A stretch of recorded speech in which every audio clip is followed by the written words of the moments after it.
Ya, engkau tidak akan berjalan dalam kegelapan. Sudah cukup saudara, hidup kita ini dalam kegelapan. Anak-anak muda udah cukup. Saya mau bilang 2026 sampai seterusnya ini di depan gelap loh. Ya, gelap. Banyak prediksi-prediksi yang menakutkan di depan.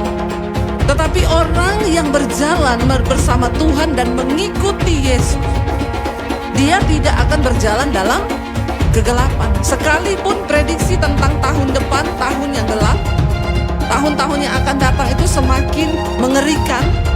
Kenapa semakin mengerikan? Tenaga-tenaga manusia mulai tergantikan oleh mesin, oleh robot.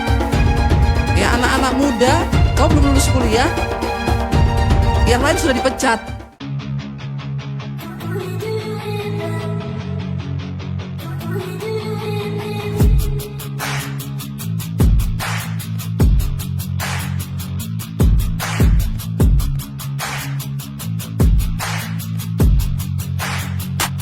Selamat datang di channel Bela Kebenaran. Kami hadir untuk memberikan informasi opini dan atau fakta terhadap situasi yang sedang terjadi. Mari dukung channel ini dengan cara menekan tombol subscribe dan bunyikan loncengnya. Terima kasih.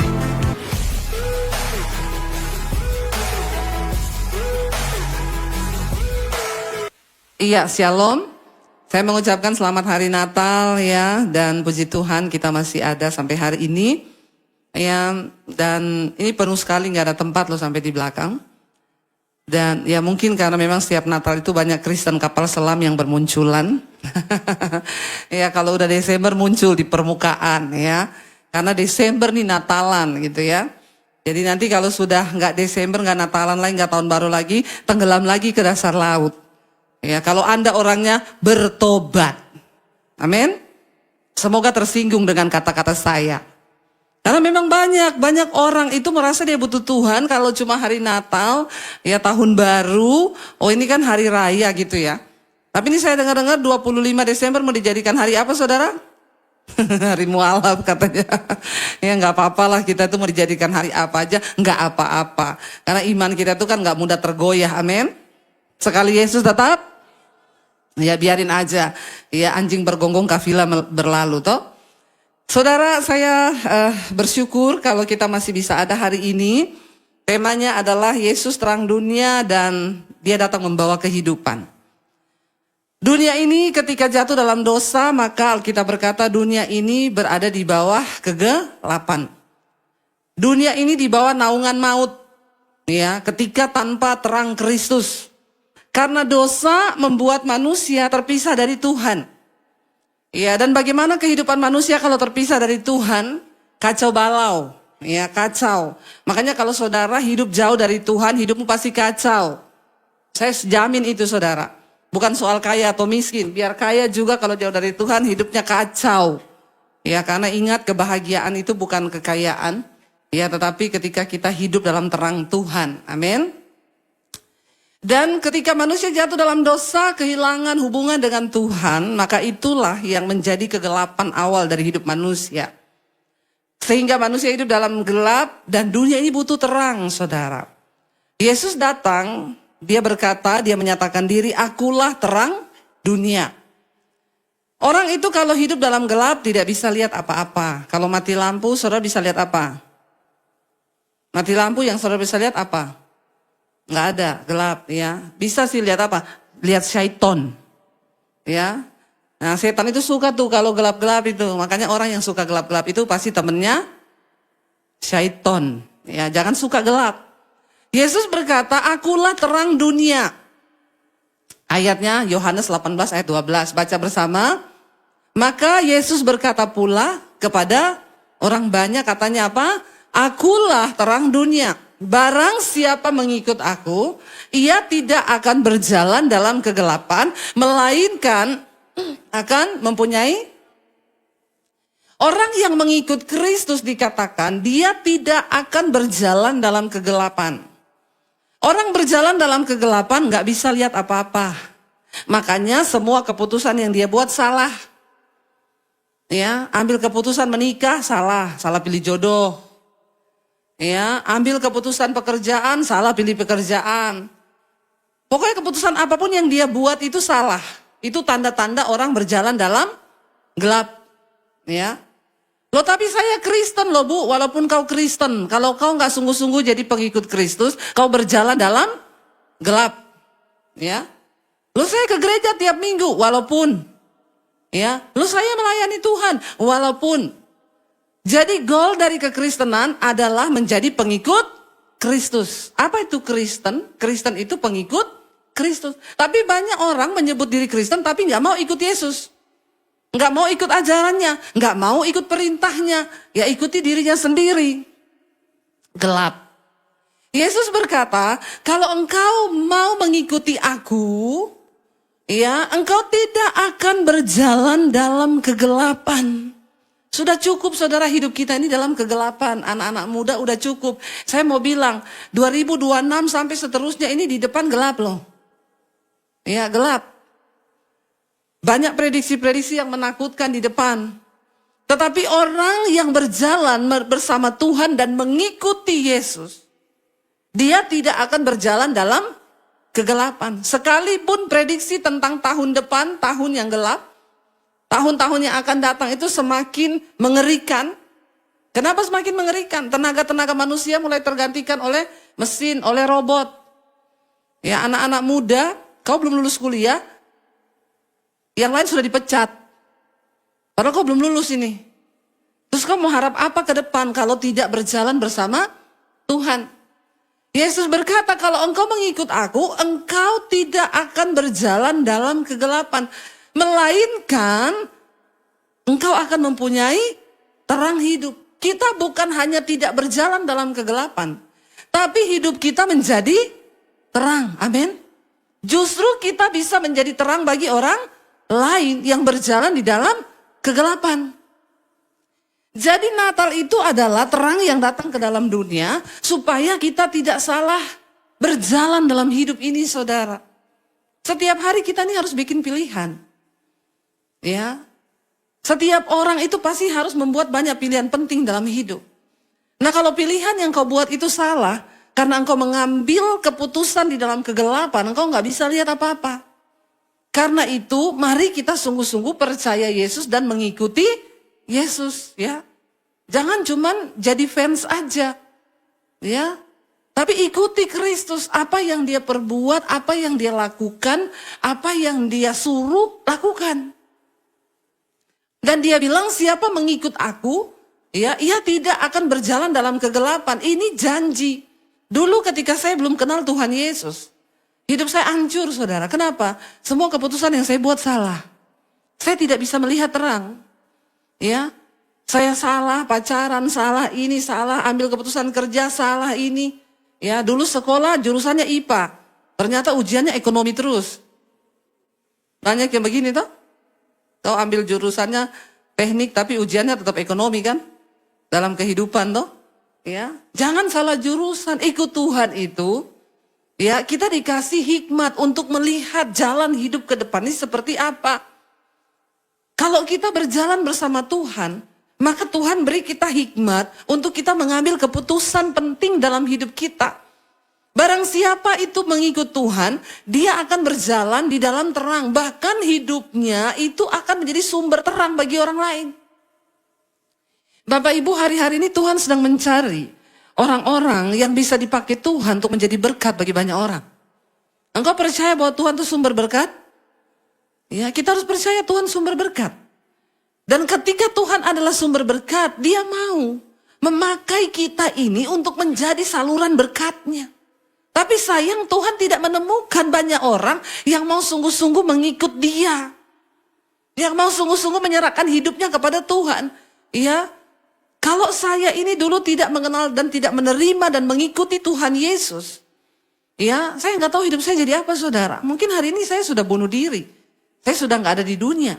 Karena dosa membuat saya kecewa. Saya ketemu Tuhan Yesus ketika saya mau bunuh diri. Hidup saya hancur, masa depan saya hancur. Setan bilang, kamu udah bikin dosa, hidupmu udah hancur. Ngapain lagi kamu hidup, mati aja. Gak ada guna kamu hidup. Ya, bahkan untuk masa depanmu aja udah gelap. Siapa yang mau menikah sama kamu, hidupmu udah hancur. Ya, dan saya mendengar apa yang setan ngomong. Karena Alkitab berkata, iblis itu datang untuk mencuri, membunuh, dan membinasakan. Tapi Kristus Yesus datang ke dalam dunia untuk memberikan engkau hidup dan hidup dalam segala kelimpahan. Amin. Setan itu cuma pengen datang mencuri, membunuh, membinasakan. Setan tahu ada banyak hal berharga yang Tuhan ciptakan dan dia taruh dalam hidup kita, saudara. Karena itu setan pengen curi itu. Nah, ketika dia curi segala hal yang berharga dari hidup kita, dia pengen engkau hancur. Bukan cuma hancur, dia bidik engkau, dia pengen membunuh engkau. Dan ingat, tujuan setan bukan cuma sampai dia bunuh kita, dia ingin membinasakan. Ini tujuan akhir setan loh. Nah, di hidup kita ini ada tujuan Tuhan, rencana Tuhan, ada tujuan setan atau rencana setan. Hari ini engkau mau pilih yang mana? Apakah engkau pilih untuk melakukan tujuan Tuhan dan rencana Tuhan, atau melakukan rencana setan dalam hidup kita? Bagaimana kita ini hidup untuk melakukan rencana Tuhan dalam hidup kita? Maka kita ini harus melakukan segala sesuatu dalam terang. Kita buka bersama Efesus pasal yang ke-5 ayat yang ke-8 mulai. Efesus 5 ayat yang ke-8. Apa kata firman Tuhan, saudara, tentang hidup kita? Ya, baca bersama ayat ini 1, 2, 3. Memang dahulu kamu adalah kegelapan, tetapi sekarang kamu adalah terang di dalam Tuhan. Sebab itu hiduplah sebagai anak-anak terang. Dulu kita semua ini kegelapan. Dulu saya kegelapan. Saya hidup melakukan dosa.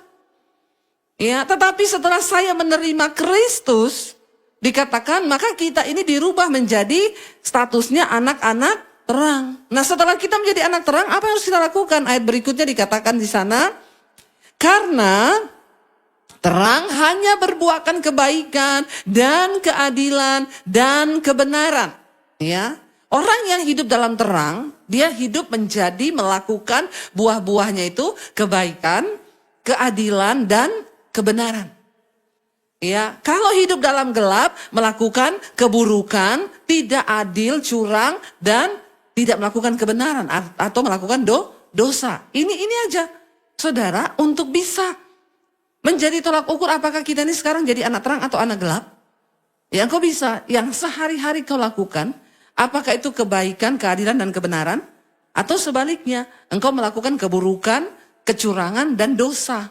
Kalau kau melakukan 3 hal itu, berarti kau bukan anak terang. Kau masih terdaftar dalam kerajaan setan. Ya, cuma orang yang menerima Yesus, yang mendapat julukan dia sungguh-sungguh anak terang, dia dipindah hidupnya, kata firman Tuhan. Dari kerajaan setan, kau dipindah kepada kerajaan Allah. Lalu ayat yang ke-10 berkata begini, saudara. Kita baca ayat ke-10. Dan ujilah apa yang berkenan kepada Tuhan. Uji. Saya mau gini, ini Tuhan berkenan gak ya? Saya dugem, ini Tuhan berkenan gak ya? Orang dugem itu berkenan sama Tuhan apa kagak? Ya, menurut saudara, nggak usah cari-cari ayat. Nggak usah ayatnya di mana, Bu, itu? Ya, merokok itu ayatnya di mana? Di pom bensin. Tulisannya gede, dilarang merokok. Kita nggak usah cari ayat, pakai otak saja.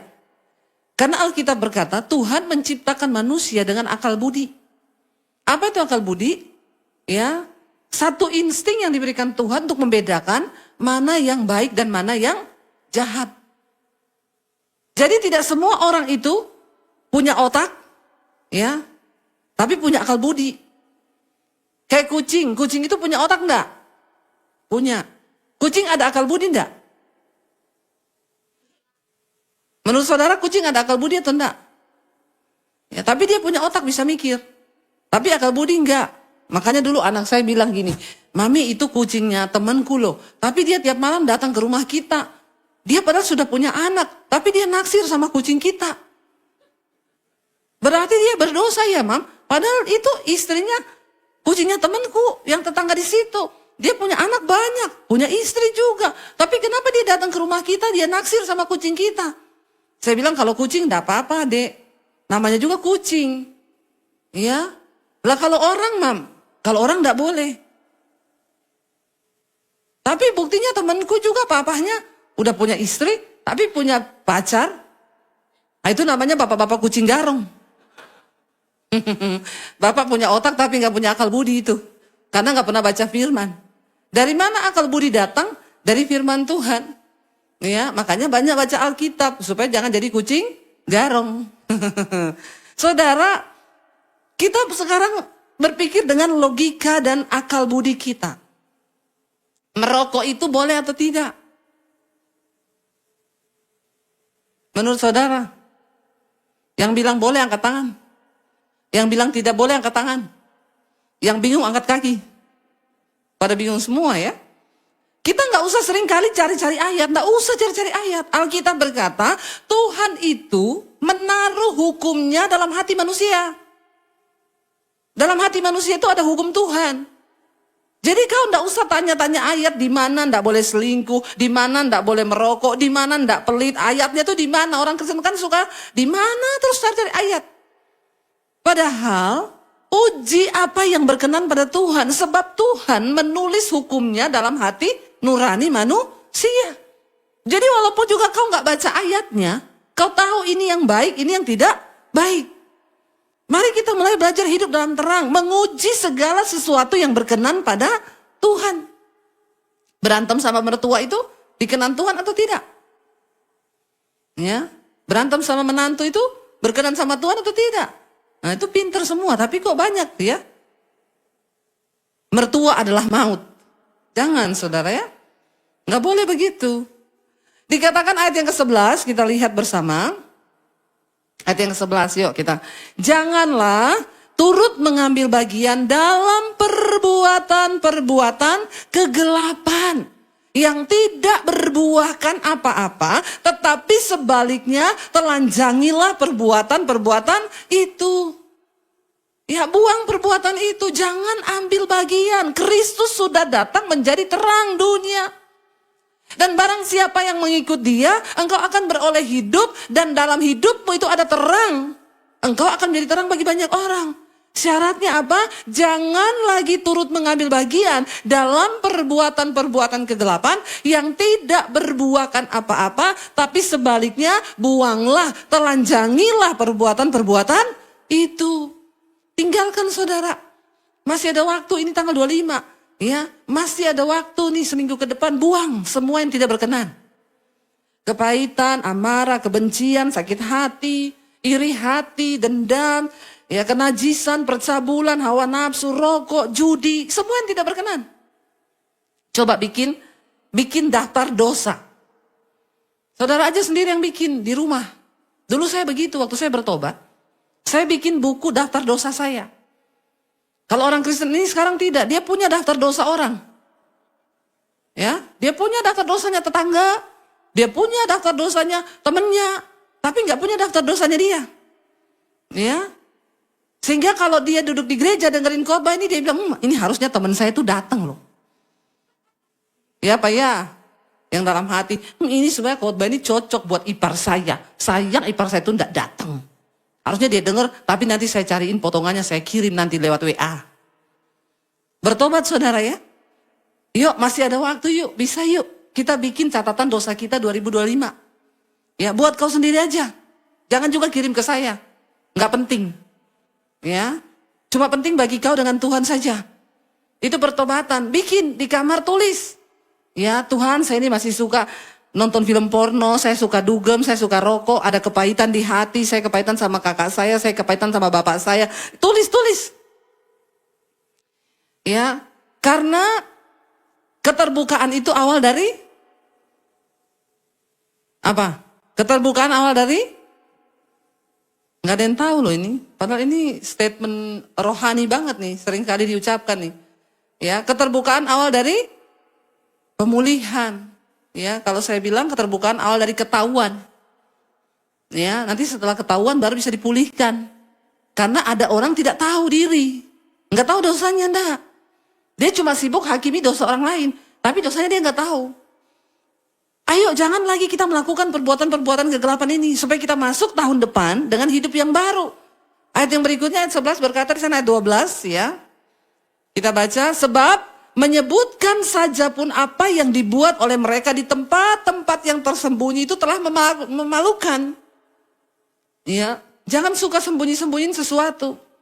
Hari-hari ini kita di bangsa kita ini Ya aduh banyak banget kebuka ya para pejabat ini ternyata. Saking kebanyakan duit banyak simpenan. Ani-ani no, simpanan yes. Ya ini lagi heboh nama-nama artis yang jadi simpenan saudara. Ya aduh dosa ini memang ya.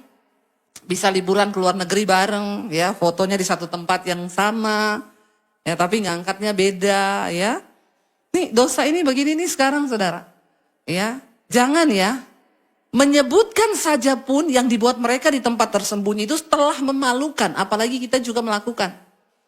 Ya, yang ani-ani tahun depan jangan jadi ani-ani lagi, amin. Nggak ada ani-ani kan di sini? Ani-ani no simpanan? No, amin. Jangan bilang yes ya, no. Ani-ani no simpanan no, pelakor no. Kita berdoa supaya kita hidup di tahun depan tuh dengan hidup yang kudus di hadapan Tuhan. Menyebutkan saja yang dilakukan mereka itu sudah sangat memalukan, tidak layak bagi kita. Ayat 13 berkata di sana apa saudara? Tetapi segala sesuatu yang sudah ditelanjangi oleh terang itu menjadi nampak. Sebab semua yang nampak adalah terang. Ya, ketahuan nih sekarang. Kalau engkau tidak pernah datang kepada kebenaran, engkau tidak akan tahu dosa. Makanya orang Kristen tuh banyak yang gak tahu diri. Berdosa, tapi pede banget masuk surga. Dan merasa hidupnya itu oke aja, fine aja. Ya, mabok, ya selingkuh, tapi masih merasa bahwa ya saya Kristen kok. Ya, saya emang kenapa? Nah ini karena dia dalam kegelapan. Sehingga perbuatannya itu tidak nampak.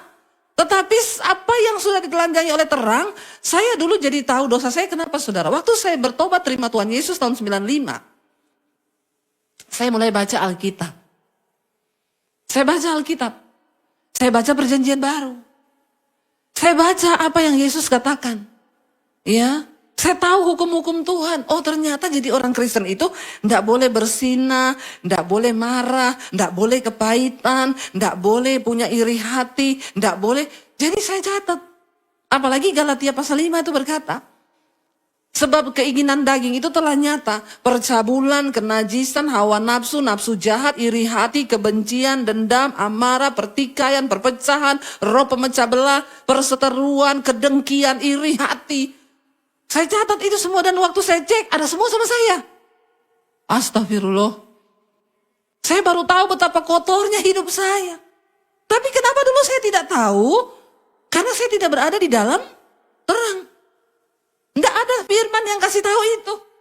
Setelah saya menerima Tuhan Yesus, hati nurani saya diterangi oleh firman, oleh Injil Kristus. Saya mulai baca tuh. Setiap hari saya baca, waktu saya baca, ya ampun aku semua ini. Dosanya selama ini tak borong. Dan ada semua dalam diri saya. Amarah, iri hati, kepentingan diri sendiri, egoisme, ada semua di saya. Makanya hidup saya ini jadi sarang syaitan. Sebentar lagi saya bunuh diri waktu itu. Nah selama ini tapi saya tidak mengerti. Saya pikir hidup saya baik-baik saja. Apa kabarmu? Ya aku baik-baik saja. Padahal tidak baik. Penuh kepahitan, sakit hati, iri hati, kebencian, dendam, amarah. Saya kepahitan sama kakak saya, kepahitan sama adik saya, kepahitan sama orang tua saya. Banyak banget. Satu dosa kepahitan aja, sudah akarnya banyak. Apalagi yang lain. Saya baca tuh semua. Pelit, ya, nggak usah angkat tangan. Pelit itu dosa juga ternyata saudara. Orang kikir nggak masuk surga. Ya, makanya bapak-bapak berubah ya. Tahun depan semakin pemurah sama istri, amin. Amin bapak-bapak. Ya, coba kau tambahi gajinya istrimu tahun depan, ya. Jadi istrimu tuh jadi semakin menjadi istri yang sakinah mawadah. Ya, kalau uang belanja cukup, pasti juga istri itu enggak terlalu banyak marah-marah ya. Jangan pelit, apalagi sama istri. Saya baru tahu ketika saya catat dosa itu, waduh, semuanya saya ini. Tetapi segala sesuatu yang sudah ditelanjangi oleh terang itu menjadi nampak sebab semua yang nampak adalah terang. Kalau saya nggak terima Yesus, saya nggak pernah tahu hidup saya begitu hancur. Kalau saya nggak terima terang Tuhan, saya tidak tahu bahwa saya ini ternyata gelap, lap. Makanya pengen mati terus. Karena udah jadi sarang syaiton itu tadi hatinya, hidupnya. Dan bayangkan kalau kita ini menyimpan semua yang gelap dalam diri kita. Engkau menjadi bapak, nggak mungkin engkau menjadi bapak yang menjadi berkat. Engkau menjadi ibu, nggak mungkin engkau menjadi ibu yang jadi berkat. Engkau menjadi saudara, ipar, nggak mungkin engkau jadi ipar yang menjadi berkat. Karena kita sendiri menjadi hamba syaiton, bukan hamba Tuhan. Ya, jadi yang kita lakukan semua perbuatan kegelapan. Kita suka bikin perpecahan. Sama ipar ribut, sama mertua ribut, sama tetangga ribut, sama semua orang ribut. Ada orang-orang begini memang. Kenapa? Karena dia hidup melakukan perbuatan kegelapan. Ayat 14 berkata di sana, lihat baca bersama ayat 14. Itulah sebabnya dikatakan apa? Bangunlah hai kamu yang tidur dan bangkitlah dari antara orang mati dan Kristus akan bercahaya atas kamu. Coba pegang kanan kiri bilang, bangun, hei, bangun yang tidur, bangun. Bangunin. Ya perlu dibangunin orang Kristen. Kristen ini banyak Kristen tidur. Kristen tapi tidak menjadi pelaku firman. Tidur aja terus kau. Kau tidak tahu keadaan zaman. Nggak bisa melihat nih waktu-waktu yang singkat Tuhan udah mau datang. Kenapa? Tidur, pules. Makanya ayat ini berkata, karena itu dikatakan, hai bangunlah kamu yang tidur. Bangkitlah dari antara orang mati. Dan Kristus akan bercahaya atas kamu. Ada dua jenis orang Kristen di akhir zaman. Satu tidur, satu mati. Ya, ini hampir beda tipis sih. Yang satu tidur, yang satu mati. Apanya yang tidur? Imannya. Kalau di gereja matanya melek, liatin saya semua nih. Ya, kalau dengar khotbah gini semua matanya. Tapi rohaninya tidur. Pulang tetap berdosa lagi. Pulang hidupnya nggak berubah. Datang ibadah Natal. Gereja penuh sampai panas nih saya. Ya. Tapi kalau engkau tidak bangun dari tidurmu, percuma. Engkau masuki lagi tahun depan hidup yang sama. Tetap kepahitan, tetap bersinah, tetap marah, tetap iri hati, tetap pelit, tetap hidupmu nggak pernah bisa menerima janji-janji Tuhan. Yesus berkata, aku datang untuk memberikan engkau hidup dan hidup dalam segala kelimpahan. Tapi kenapa janji Tuhan tidak terjadi dalam hidup kita? Karena Tuhan berkata, bukan tanganku yang kurang panjang untuk menolongmu. Bukan telingaku yang kurang tajam untuk mendengarkan doamu. Tapi dosamu itu yang menjadi penghalang janji Tuhan terjadi dalam hidup kita. Bapak Ibu, jangan pernah menjalani hidup ini sendiri. Engkau akan capek dan lelah. Rugi kita hidup ini tidak lama di dunia. Tuhan sudah menyediakan berkat-berkat bagi orang yang mau sungguh-sungguh hidup di dalam jalan Tuhan. Dia sudah menyediakan janjinya. Saya ini bukan berkhotbah teori. Saya sudah mengalami apa yang Tuhan janji. Ya, waktu kita klik dengan rencana Tuhan, waktu kita nurut mengikuti Yesus sungguh-sungguh, maka janjinya itu terjadi, kelimpahan. Dunia boleh mengalami resesi, tapi anak Tuhan yang menjadi sungguh-sungguh pengikut Kristus akan diberi perbedaan. Itu yang Alkitab bilang. Tuhan akan menyatakan perbedaan antara orang yang sungguh-sungguh mengikut Tuhan dengan yang tidur dan apalagi yang mati. Pastikan hari ini imanmu tidak tidur. Pastikan imanmu tidak mati, tapi hidup. Tahun depan Tuhan akan banyak melakukan perkara yang besar. Karena di akhir zaman dia berjanji bahkan kekayaan bangsa-bangsa akan mengalir ke tangan orang benar.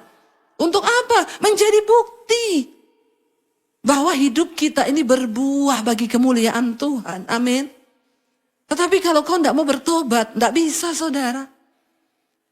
Ayo saudara, sudah cukup banyak waktu yang kita pakai untuk hidup bagi kepentingan dan keinginan kita sendiri. Tetapi mari, ini waktunya kita bertobat. Yang terakhir kita baca ayat yang ke-15. Firman Tuhan berkata di sana apa? Karena itu apa? Perhatikanlah dengan seksama bagaimana kamu hidup. Janganlah seperti orang bebal, tetapi seperti orang arif. Ya. Dan yang terakhir ayat 16 berkata, dan pergunakanlah waktu yang ada karena hari-hari ini adalah jahat. makin akhir zaman, makin jahat hari-hari ini.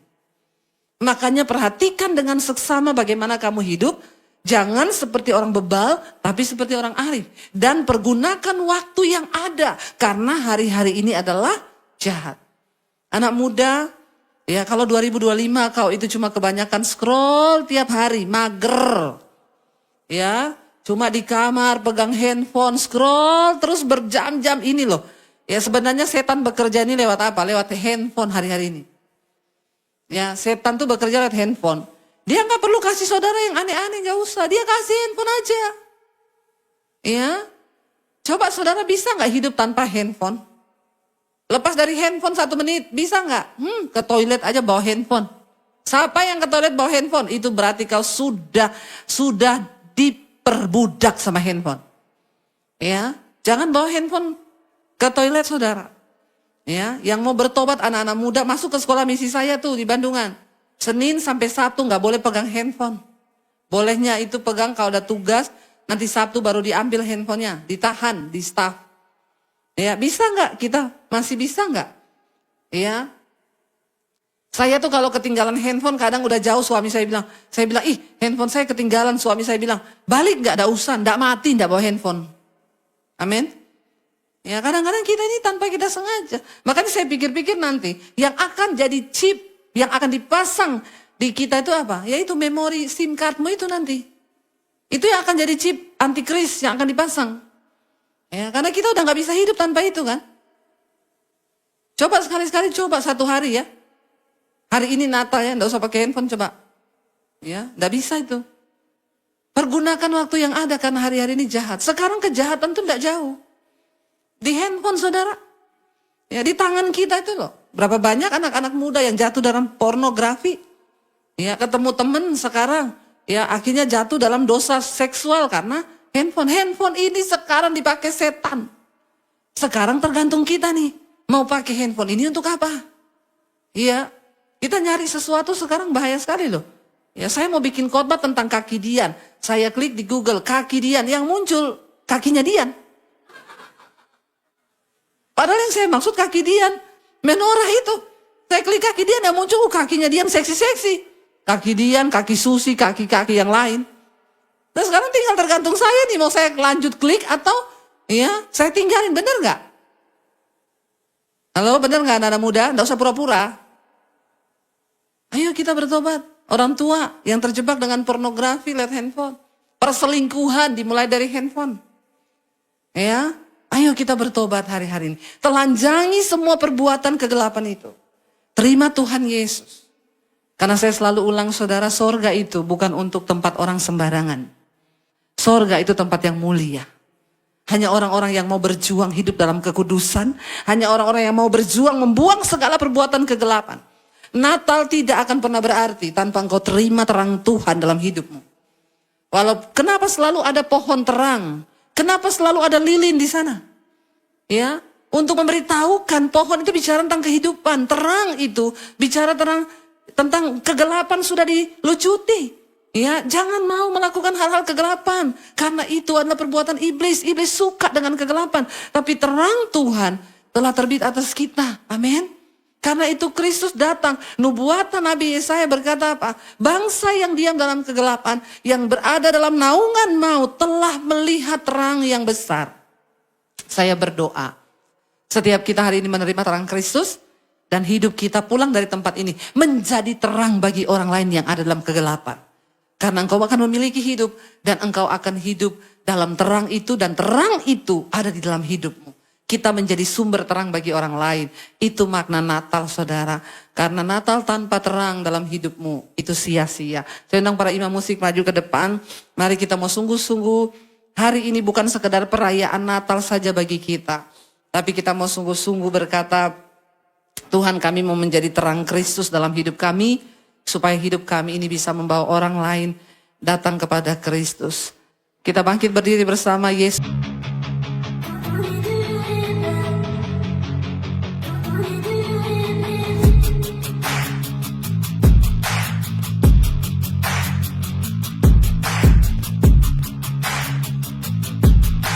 Terima kasih sahabat sudah menyaksikan tayangan kami hari ini.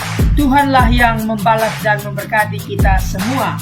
Apabila sahabat diberkati, marilah kita dengan murah hati untuk share video ini kepada teman-teman kita yang lain, kepada grup-grup keluarga dan sebagainya. Dan jangan lupa meninggalkan komentar di bawah video ini, serta menekan tombol subscribe video kami, sehingga sahabat tidak ketinggalan video-video terbaru dari kami. Terima kasih.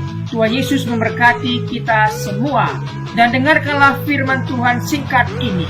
Mintalah maka akan diberikan kepadamu. Carilah maka kamu akan mendapat. Ketuklah maka pintu akan dibukakan bagimu. Kita harus melakukan sesuatu sampai sesuatu itu akan terwujud atas hidup kita. Minta, cari, dan ketuklah maka Tuhan pasti membukakan pintu. Lukas 18 ayat 1. Yesus mengatakan suatu perumpamaan kepada mereka untuk menegaskan bahwa mereka harus selalu berdoa dengan tidak jemu-jemu. Kita berdoa dengan tidak jemu-jemu. Terus minta maka pasti akan diberikan. Tuhan Yesus berkata, karena itu aku berkata kepadamu, apa saja yang engkau inginkan ketika engkau berdoa, percayalah bahwa engkau telah menerimanya dan engkau akan memilikinya. Amini ayat firman Tuhan ini, bahwa Tuhan pasti memberikan segala sesuatu yang kita butuhkan. Semoga Allah, sumber pengharapan, memenuhi kamu dengan segala sukacita dan damai sejahtera dalam iman kamu, supaya oleh kekuatan Roh Kudus kamu berlimpah-limpah dalam pengharapan. Terima kasih. Apabila sahabat ada komentar dan pendapat yang lain terhadap video hari ini, boleh tuliskan komentarnya, pendapatnya di kolom komentar di bawah video ini, sehingga kita boleh diskusi di sana.